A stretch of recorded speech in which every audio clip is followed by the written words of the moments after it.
nga 10 pozicione ka pas gjujtje me kalibra ose me armë të ndryshme. Vështeri, Afrim Bunjan, ka mbetur i shtrirë.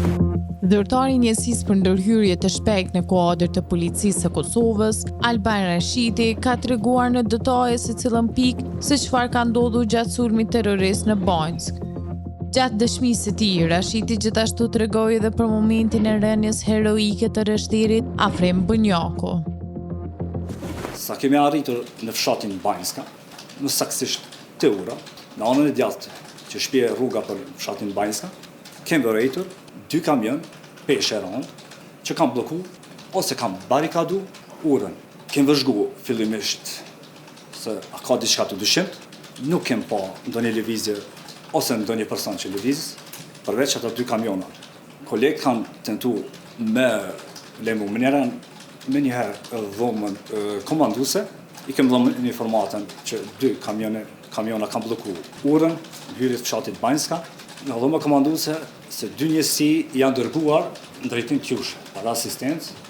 Nuk ka vanu shumë, po thoj se diku 20 minuta, na kem bë patrullim aty, kem shiku për rreth, nuk ka pas diçka dyshim, diku mas 20 minuta ka arrit 2 vetura policore në vendngjarje. Aty, domethënë, kanë qenë 6 polic, për tyre domethënë ka qenë edhe ndjeri tashmë vështeri Afrim Bunjaku, ndriçimi në atë krysh. Aty nuk ka qenë i zakonshëm si ditëve tjera ose natëve tjera që me qenë se kem kalu aty çdo ditë. Ka qenë ndriçim shumë më i madh se ditëve tjera. Thuaj se ka qenë i përgatitur ndriçim. Momenti që ka rështeri tashmë ndjer Afrim Bunjaku dhe më përshëndetur është në ato çast, ndoshta jam larguar prej tij 3 ose 4 metra. Jo më shumë.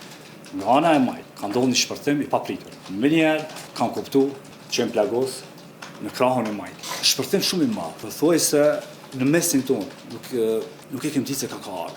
Një eksplodim, një minë, vetëm e di se kur kam kthy kokën në anën e majt, kam pas zjan edhe timësi. Edhe kam pa vetën që jam i godit. Jam mundu, më shmang, me kalu në pozitë mbrojtëse, në anën disa hapa në anën e djathtë, aty afër një kamionete ka qenë në rrugë, me njëherë ka ndodhur një shpërthim tjetër. Gjë që edhe rrymat e ajrit kanë përplas trupin tim, aq afër edhe aq i madh ka qenë. Pavanuar shumë çështje sekonde, kam filluar gjujtjet, me armë zjarri. Kur kam filluar gjujtjet, aty kem pa që ka gjujtje nga i tërë fshati. Nga 10 pozicione ka pas gjujtje me kalibra ose me armë të ndryshme. Në ato momente kem filluar me kthy zjarrin.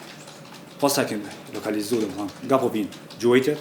Në anën e majt time kam vërejt që tashmë rështeri Afrim Bunjaku kam mbetur i shtrirë në shtëpinë dhe i gjakosur nga qafa dhe fytyra dhe i palëvizshëm. Së bashku me kolegën Mirsad Kryeziu kem kërku nga çlirimi, pasi që ishim koordinuar që çlirimi ta afroj veturën në rast të diçka, ta sjell veturën aty dhe të tërhekim rështerin nga i vend, pasi aty kishte gjujtje gjatë tërë kohës. Ashtu çlirimi ka dhënë veturën, është nisë me armë drejtim tonë.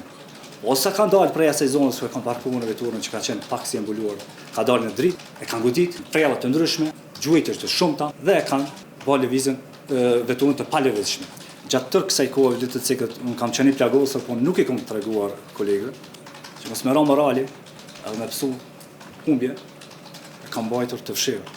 Pasi që ishte gjendja shumë e rëndë, kishim rështerin shumë e rëndë se une, edhe për ata nuk e kam treguar. Kam fillu me mbulu me zjarë. Mirsadi ka arrit me bërë lëvizje edhe me shku te vetura tjetër, edhe me pru veturën me sjell ku ishte rështeri për me tërhek. Aty kur kanë afru veturën, prap kanë godit, prap kanë mbulu me zjarë, ka kërkuar Mirsadi aty me ndihmon që me fut rështerin vetur. Aty më gjenë me një situatë shumë të rëndë dhe më deshë me tregu që unë jemi plagosur, unë vazhdoj në mbulejmë vë zjarë me fut rështerin në tërhek aty me fut në vetur. Ashtu aty kanë ndihmu një zyrtar policor. Posa unis, vetura ka pas goditje, kanë godit prap, prellat, ku kom pa që kanë shpërthyer edhe gomat veturës, po ashtu, disi ka arrit nga dalë dhe më largu prej aty kolekt. Këto momente ishin edhe shtira, pasi që tash ishim edhe me numër më pak zyrtar policor aty, veturat i kishin të gjitha të shkatruara. Do të thonë prej prellave që kanë goditur, mua më rrjedh të gjak ishte i plagosur, gjithashtu kam vrejtë që kam goditje edhe në kamën e djathtë, dhe në ato momente kam vërejtur mbi kokën time në një distancë që nuk e di me përshku sa afër, ka qenë një dron duke na vëzhguar lëvizjet, pozicionet, gjithçka. E kam qellu këtë dron me armë zjarri, e kam shtën drejtim ti me saksisht tonë, nuk e dia kam arrit me neutralizu ose me rëzu.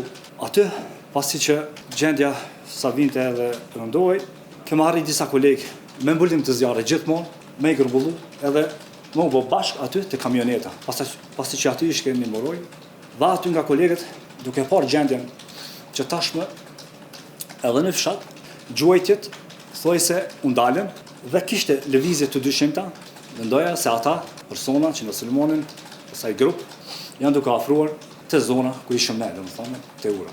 Aty kem vazhdu me u ballafaqu prap me zjarr deri në momentin pavanuar shumë ka ardhur asistenca nga kushtova vllahis njësia ndërhyrje e shpejtë, domethënë njësia jonë, me mjet blindum.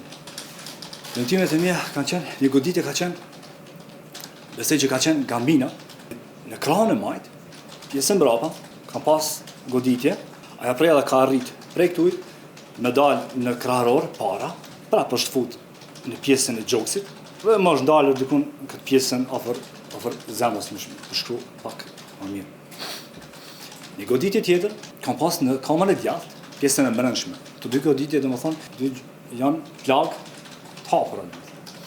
Në pjesën e pasme të shpinës, kam pas një goditje tjetër, po që fatmirësisht, ka dash Zoti, që është ndaluar nga pjesa e butë antiplumit, që nuk ka arrit me shpu antiplumin, me depërtu. Mirë po, nuk ka dëmtu muskujt, ka bërë shtypje shumë të madhe.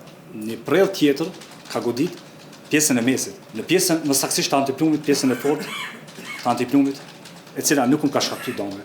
Pantollet në pjesën e pasme të dy kantë, i kam pas të djegër ose të shkyra që shton, edhe kam pas kam të lëndume letë, thuaj se grithje, po të dy kantë, domethënë janë pantollet e djegta.